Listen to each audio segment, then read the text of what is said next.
The chants rose up from soccer fans in England this past weekend.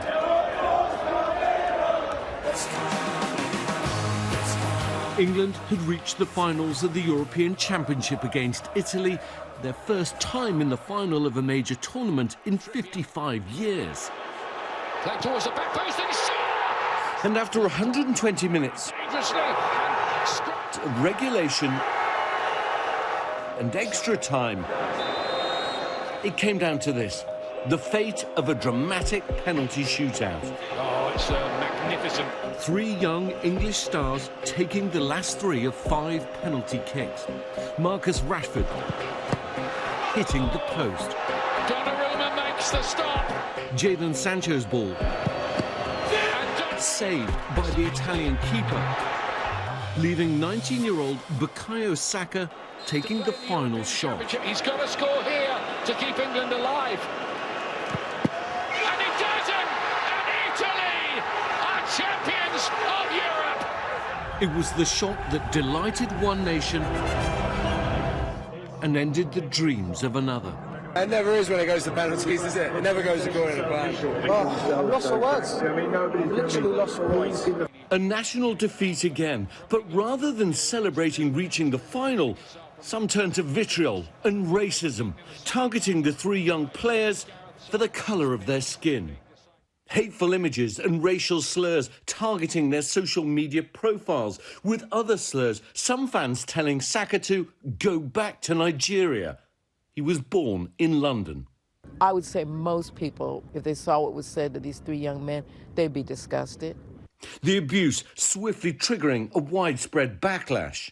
I've seen a few people say it's okay to be black and successful, but it ain't okay to be black and fail. Would you agree with that? I mean, there is a smaller, minority, but it's still a large group of people that will suddenly attribute all of your failures to the colour of your skin. Just hours after the game, Prince William, the president of the Football Association, called for accountability, writing in a tweet, "I'm sickened by the racist abuse aimed at England players after last night's match. It's totally unacceptable that players have to endure this abhorrent behaviour." England's manager Gareth Southgate also condemning the abuse. For some of them to be abused is unforgivable, really. I know a lot of that has come from abroad. The people that track those things have been able to explain that, but not all of it, and it's just not what we stand for. Even British Prime Minister Boris Johnson chiming in. To those who have been directing racist abuse at some of the players, I say shame on you, and I hope you will crawl back under the rock from which you emerged. Police in Britain now investigating the abuse, with one suspect already being questioned. But for many black Britons, the outburst just confirmed what they already know. It's not surprising. This has been going on for a long, long, long time. And it's when the chips are down and when things aren't going so well, that's when the thin veil kind of comes off and you see people for their true colours. Josh Denzel is a commentator for British soccer and has experienced racism firsthand. Nothing's changed in a long time. It's just people have got better at covering it up.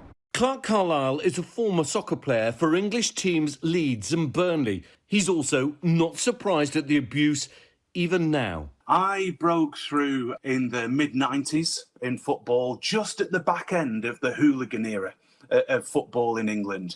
And at that period, overt racist chanting and abuse was rife within the game. All these initiatives did was suppress overt racism, and they stopped people from actually, not espousing it in public.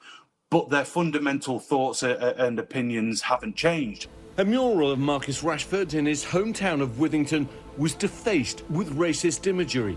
Our hopes were dashed, but to wake up to this, it's more depressing, isn't it? Like that we live in a country where this kind of response is the new normal now, isn't it?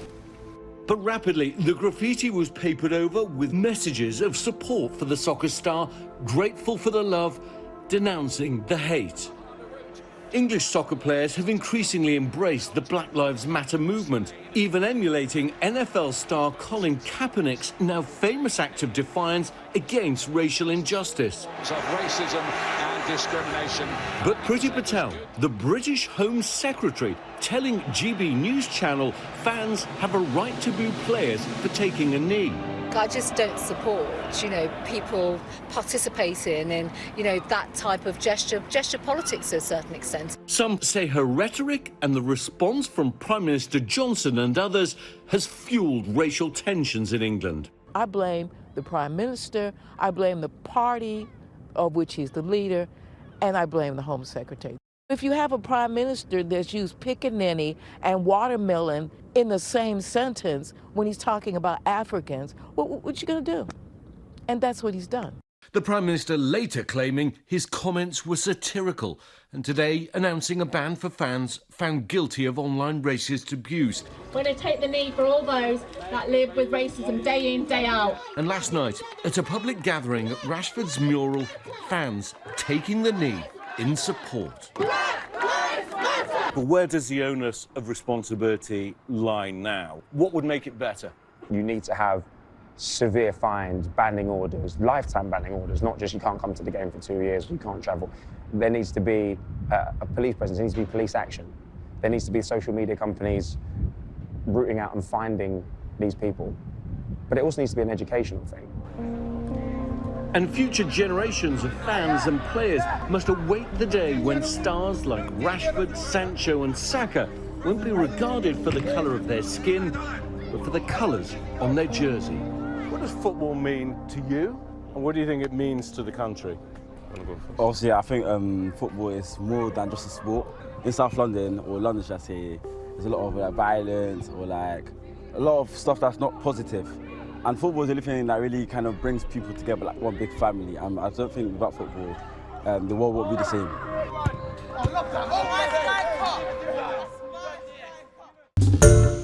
Hi everyone, George Stephanopoulos here. Thanks for checking out the ABC News YouTube channel. If you'd like to get more videos, show highlights, and watch live event coverage, click on the right over here to subscribe to our channel, and don't forget to download the ABC News app for breaking news alerts. Thanks for watching.